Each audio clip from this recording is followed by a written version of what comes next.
Marketing to everyone is marketing to no one.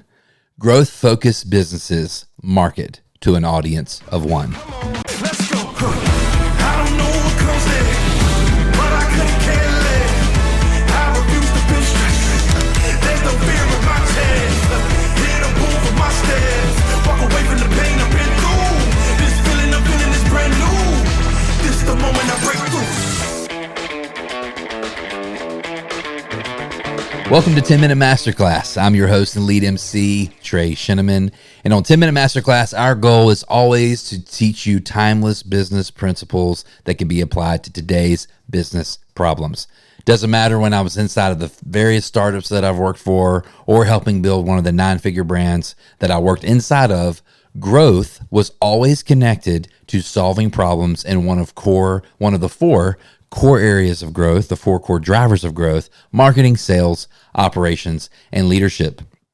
In today's episode, we're going to dive deeper into sales, specifically understanding how to build what's called an ideal customer profile. Yes, an ICP, and I don't mean Insane Clown Posse. I know this is a show that's connected to old school hip hop. That's a fine. I was never really a fan of those guys. So when you hear me say ICP, I'm talking about an ideal customer profile, not the band.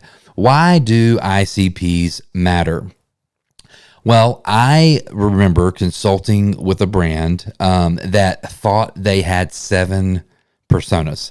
And personas or different kind of customer avatars. And I remember going through an exercise with them where I was sitting with their sales team and they were showing me the scripts that they were using for all of these different personas. And then I started leaning in with them to say, okay, well, walk me through what the close rates are on these various personas, which they did. And then I said, walk me through what the stay rates are for those various personas, which of course they were like, well, you have to talk to customer success, which we did. We got those numbers. And then we said, we need to also understand what their ascension rates are, meaning after they've bought from you, what else do they buy? How long do they stay? What's their long-term value? And when we really leaned into that exercise, we found out that of the 6-7 personas they thought they had, there was really only one persona that bought from them multiple times over. So rather than having a sales team that was scattershot, running rampant all over, we really drilled down into how do we speak to this audience of one and build our business off of the backs of those efforts. And that business was able to scale 250x in the next year. Wild story. Now, they were real small when we started. So 250x sounds like a huge number, but millions of dollars of growth all over just a simple exercise of zeroing in on who their ICP is. So how do we do that? Today's episode is I'm literally just going to walk you through the same set of steps that I walked that team through in discovering who their ideal customer profile is.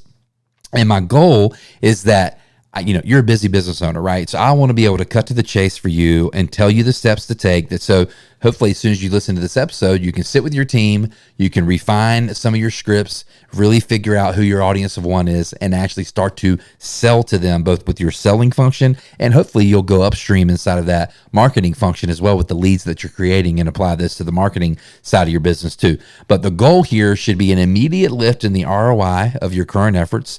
You should see a stronger close rate, and hopefully the conversations actually feel easier for your sales team to have. So let's walk through the 4 steps it takes to build an ICP. Number 1, the first thing you got to do is you got to identify their demographics, okay? This is normally the step a lot of people will start on.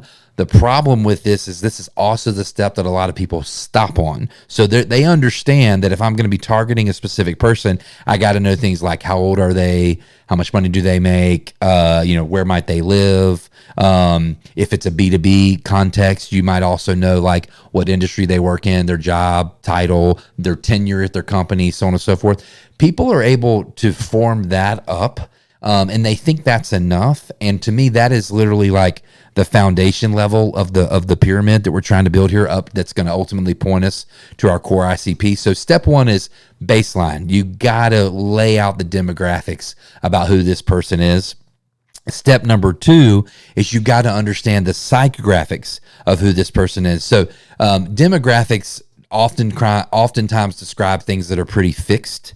about the ICP. Psychographics oftentimes describe things that are a little bit more flexible or malleable about the ICP. It's how are they behaving right now? This whole entire section of this is trying to get into the brain waves of the person you're trying to connect with to really understand the biggest pain that they feel, and not only the pain that they feel, but how they talk about that pain when they feel it. That is the outcome of a really good psychographic analysis, is understanding how to describe the same pain in the words that your customer would use.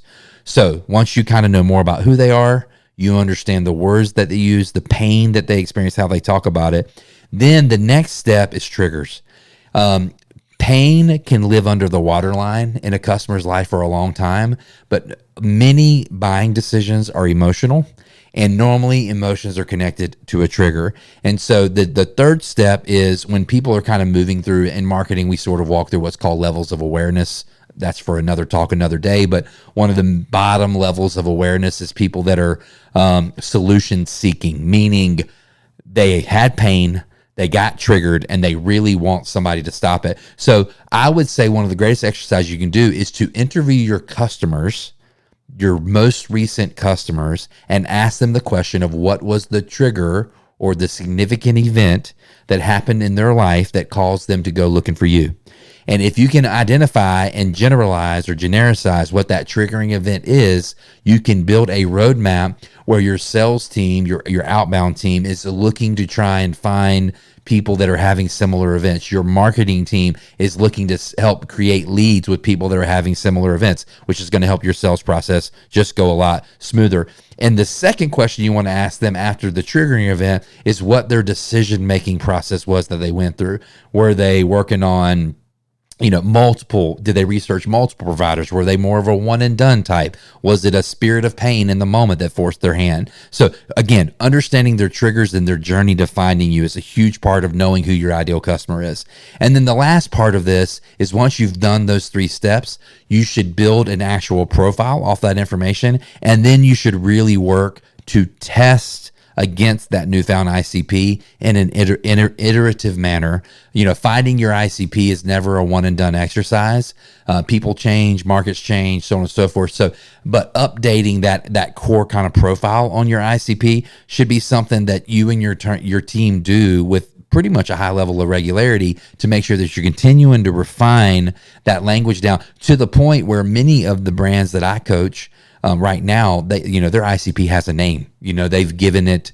If they're kind of middle of the bullseye, ideal customer is a mid-40s mom of 2 who lives in suburban America, who is trying to figure out how to get her life and her energy back, and she wants new rhythms in her life, and she wants to still have a life even though she has kids, and she's been hiding behind her husband's career, and she's feeling all of this sadness and pain of a life that wasn't well lived.